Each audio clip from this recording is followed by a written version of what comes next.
근데 지금 국회가 누가 장악하고 있습니까? 야당이 장악하고 있잖아요. 그럼 대통령이 기한 발동하면 당연히 야당에서 기한 해제를 시킬 수밖에 없어요. 그래 오래 못 갑니다. 많이 가봤자 2~3시간. 뭐 좀 잘하면 하루 갈지 몰라도 지금 뭐 그렇게 현실적으로 2~3시간밖에 안 되는 거예요. 근데 그걸 대통령이 모르겠습니까? 법조인이잖아요. 다 알고 다 생각하고 한 겁니다. 결과적으로 뭐냐면 이걸 해가지고 2~3시간 후에 끝나는 것도 알고 단지 그럼 뭐냐? 내가 뭔가 이 국회가 잘못한 거, 야당이 잘못한 것을 이제 국민들이 알리겠다. 그렇게 이해하면 이게 간단히 해결됩니다. 그래서 두 가지, 하나는 국회, 하나는 선관위. 이것이 굉장히 문제가 많다 생각해가지고 대통령이 결국 했고, 그래서 여러분들 앞으로 이런 관점에서 이 비상기원과 탄핵을 이해해 주시면 좋겠습니다. 하나만 좀 반복 말씀드립니다. 대통령께서 15일날 올린 페이스북 담화문을 보시면 부정선거 문제에서 굉장히 노심초사하고 있다는 것을 알 수 있습니다. 언론에서 좀 더 그냥 음모론에만 치부할 것이 아니라 좀 취재해서 많이 보도를 해주셨다면 사태가 이렇게 되지는 않았을 거라고 생각합니다. 법원에서도 말했지만 범인은 잡지 못했습니다. 그러나 이제 많은 국민들 중에서 조금 아는 사람들이 생겼죠. 사전투표나 심지어는 본투표하면서 나오는 그 신권다발 같은 형상기억 복원종이로 인쇄했다고 하는 그 터무니없는 투표지들부터 시작해서 많은 문제점들이 있습니다. 이런 문제점들에서 우리 언론인 이 기자분들께서 취재하시고 많이 보도해 주시고 했다면 지금 우리나라 선거 시스템이 얼마나 엉망진창인지 알 수 있을 것입니다. 우리 여기 계신 도태호 변호사께서 굉장히 고생하시면서 소송을 했는데 대법원 판결문에서 이런 게 있어요. 원고 대리인이 하도 통합 선고 달라고 선거인 명부 줘서 줬더니 아무것도 입증하지 못하더라.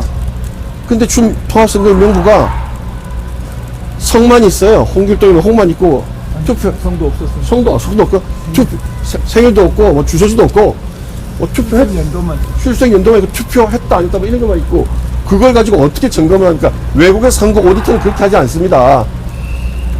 그래서 여러분들 한번 취재를 해보세요. 취재를 해주시고 좀 보도를 해주십시오. 얼마나 이상한 투표지들이 상상을 못하는 것들이 많이 나와요. 여러분들 다 투표하셨지만 우리나라 정식 기표인은 찍으면 선이 아주 곱게 가늘게 나옵니다.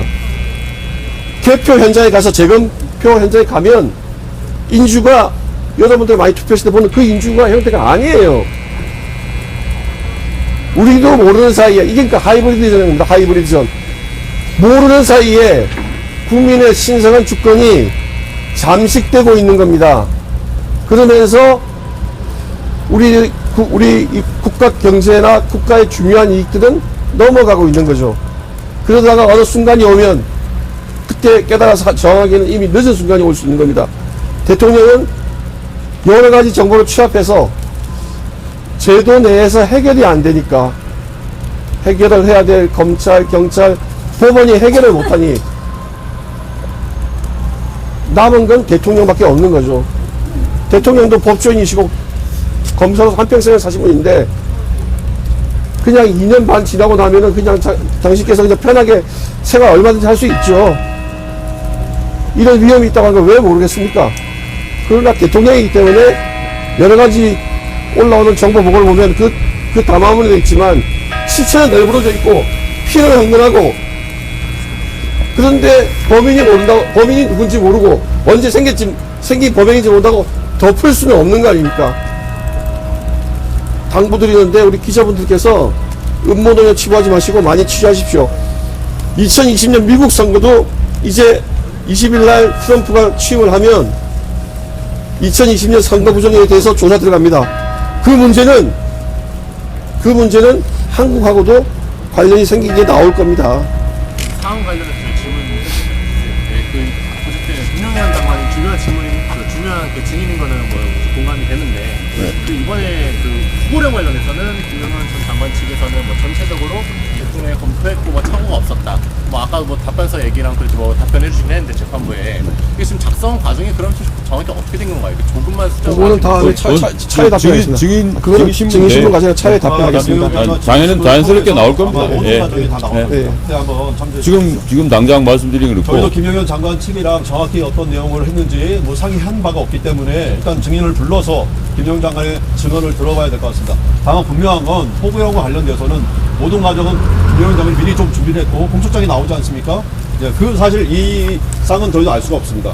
그래서 불러서 자세히 물어볼 겁니다. 언론 보도 관련해서 촬영사는 박문진 이사도 지금 하고 계신 건가요? 네, 하고 있습니다. 왜 하고 있냐면, 네? 네, 왜 하고 있냐면, 방통위원장을 탄핵했고, 방통위원을 선임 안 한 상태에서, 저는 이제 임기가 끝났는데, 그 집행정지가 되는 바람에 후임자가 임명이 안 돼요. 방문직법에 보면은 후임자가 임명될 때까지 그냥 임기를 계속 해야 된다고 때문에 지금 그냥 현재 상태는 임기는 끝났지만 이사는 하고 있습니다. 이사 하시면서 윤석열 대통령 심판에서 대리하시는 것이 예. MBC 관리 감독에 지장을 주시는 전혀 그렇게 생각하지 않습니다. 전혀 그렇게 생각하지 않습니다. 부당선거 주장하시는데 그러면 어떤 선거부터가 부당이라고 생각하시나요? 지금 2020년 선거 소송을 우리 도태호 변호사께서 많이 해오셨고, 부정선거 주장이 아니고요. 대리인단. 대리인단입니다. 대리인단 입장. 대리인으로서 부정선거 소송을 대리하신 아니 그게 아니고 제가 말씀드리겠습니다. 예,